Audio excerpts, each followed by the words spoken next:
Kada se osvrnem na prošlost, vrt mi izgleda kao san. Bio je lep, izvanredno lep. Sada je izgubljen i više ga neću naći.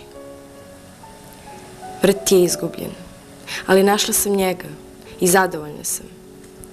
On me voli koliko je gotovo u stanju, a ja njega volim svom snagom svoje vatrene prirode, što je, čini mi se, svojstveno mojoj mladosti i polu.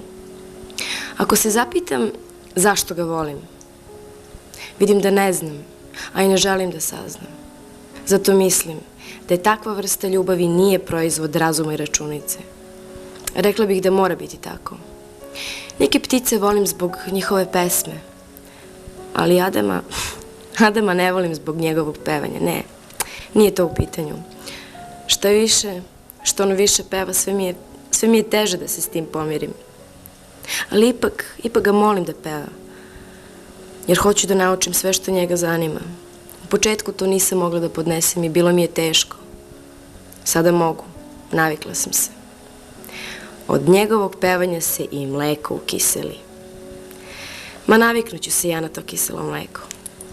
Povodom pozorišne predstave Adam i Eva po tekstu Marka Tvena, a u režiji Milenka Zablećanskog, naša sagovornica je glavna glumica Gala Videnović.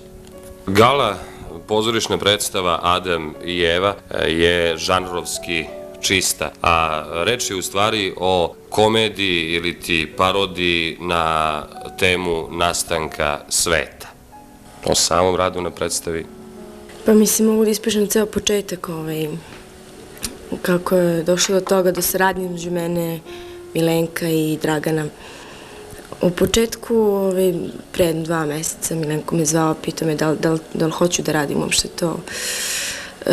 To mi je 3. predstava po redu, a pre 2 meseca sam radila prosečku operu u Valjevu. I ipak sam pristala na to i imali smo probe, dosta smo radili i šta mogu da kažem? Mogu da kažem da sam strašno zadovoljna, pogotovo večerašnjom predstavom ovde u Vrnjačkoj banji, pred 2500 ljudi, jer je zaista teško održati pažnju pred 2500 ljudi.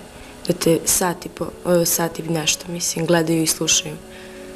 Gala, kada rekao da je ova pozorišna predstava Adam i Eva komedija na nastanak sveta, tu su se nekako infiltrirali i pojedini slengovi, argoji današnjice, kao, na primjer, uvaljivanje puške, potom maznula, baš ti izgovaraš, a i psovke koje se koriste su baš u funkciji predstave. Nisu psovke radi psovki da bi se publika njima smejala, nego su baš u funkciji predstave.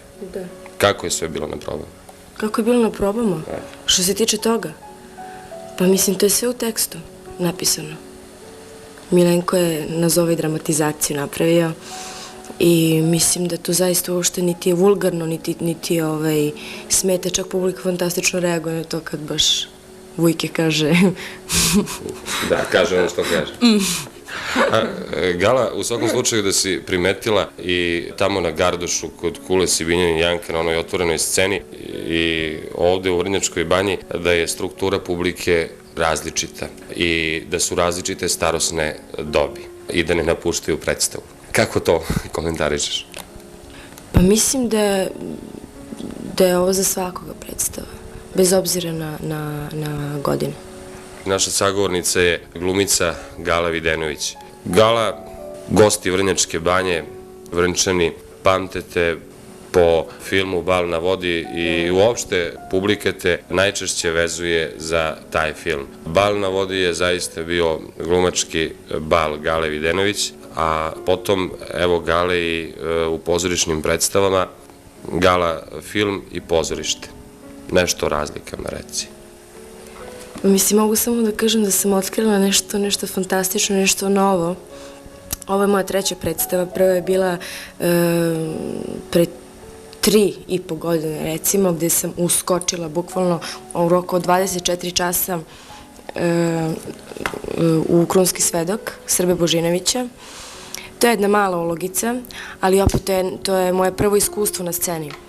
A pre 2 meseca su me pozvali u Valjevo da radim prosječku operu po Brehtu, ulogu Jenny, 9 dana pred premijeru. Mislim, i sami znate šta znači 9 dana pred premijeru. Ja sam imala 3 probe u SKC-u i 3 probe u Valjevu, što znači 6 proba na dan premijere. Odradim sve kako je trebalo i izađe sjajan jedan u TV revi baš prikaz o toj predstavi gde su sve to ishvalili, naravno i mene, i bila sam strašno, bila sam srećna što nisam odbila to, jer je strašno, to ideš na sve ili na ništa.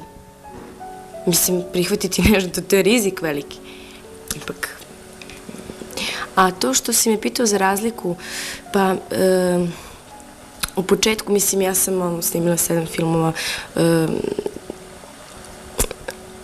imam utisak da sam u početku bila nekako, kako bi to mogla ti formulišem, više određena za film. Ali sada sam otkrila nešto novo, a to je scena, to je pozornica, kontakt sa publikom i stvarno, ne znam. Što reče Marcello Mastroianni u jednom svom intervjuu za jedan poljski časopis nedavno, ja sa filma, odnosno sa filmskog platna ne mogu da vidim publiku, a sa pozorišne scene mogu. Gala, mlada si glumica, šta predstoji? Šta to novo radiš i šta očekuješ? Što u neko dogledno vreme, što u neko nedogledno razmišljaš li o tome? Pa, ja sam konkurisala, mislim sad na akademiju, konkurisala sam pre jedno 4 godine, prvi put u životu sa 15 godina na Beogradsku akademiju, drugi put sa 16, gde sam bila primljena u uži izbor kod Milenka Maričića i nisu me primili. Onda sam razmišljala kao, ma šta će mi škola, ovo ono, akademija, mogu nešto drugo, imala sam neke planove da odem za Ameriku, za London i tako dalje. To nije propalo, ali o tome sad ne razmišljam uopšte da odem odavde. Ali sjajna jedna ideja mi se u glavi. Voljela bih da odem na akademiju. Mislim da mi je škola potrebna, da je stvarno škola potrebna za ovo. Tehnika glasa, sve te stvari su, mislim, to ipak mora da se nauči. Talenat je talenat, to je ono što ti je Bog dao, ali ima tu nekih stvari, nekih finesa koje moraju da se nauče. A voljela bih da odem u Novi Sad. U Novi Sad kod Bora Drašković prima ove godine klasu u septembru. Mislim, on je već bilo prijemni je već bio, mislim, u junu, a u septembru će biti još jedan, tako da ću otići. Gala Videnović od Amerike do New SAD-a. Šalu na stranu, Gala, uz najbolje želje da ti se sve to ostvari. Za kraj ovog našeg razgovora zamolio bih te za bar jedan deo za našu publiku od onog tvog prekrasnog monologa u pozorišnoj predstavi Adam i Eva. Ne ono kada crniš kožu Adamu, on je glup, on je ovakav, onakav, nego onaj lepši deo. Da, pred kraj, izvoli. Možemo? Da. Kada se osvrnem na prošlost, vrt mi izgleda kao san. Bio je lep, izvanredno lep. Sada je izgubljen i više ga neću naći. Vrt je izgubljen, ali našla sam njega i zadovoljna sam. On me voli koliko je gotovo u stanju, a ja njega volim svom snagom svoje vatrene prirode, što je, čini mi se, svojstveno mojoj mladosti i polu. Ako se zapitam zašto ga volim, vidim da ne znam, a i ne želim da saznam. Zato mislim da je takva vrsta ljubavi nije proizvod razuma i računice. Rekla bih da mora biti tako. Neke ptice volim zbog njihove pesme, ali Adama ne volim zbog njegovog pevanja, ne, nije to u pitanju. Što više, što ono više peva, sve mi je teže da se s tim pomirim. Ali ipak ga molim da peva, jer hoću da naučim sve što njega zanima. U početku to nisam mogla da podnesem i bilo mi je teško. Sada mogu, navikla sam se. Od njegovog pevanja se i mleko ukiseli. Ma naviknuću se ja na to kiselo mleko. Gale, hvala ti. Ćao, popit ćemo Coca-Colu negde u nekom pozorišnom klubu ili kod konja. Hvala i vama i pozdrav svim slušalcima u Vrnjačkoj banji. Ćao.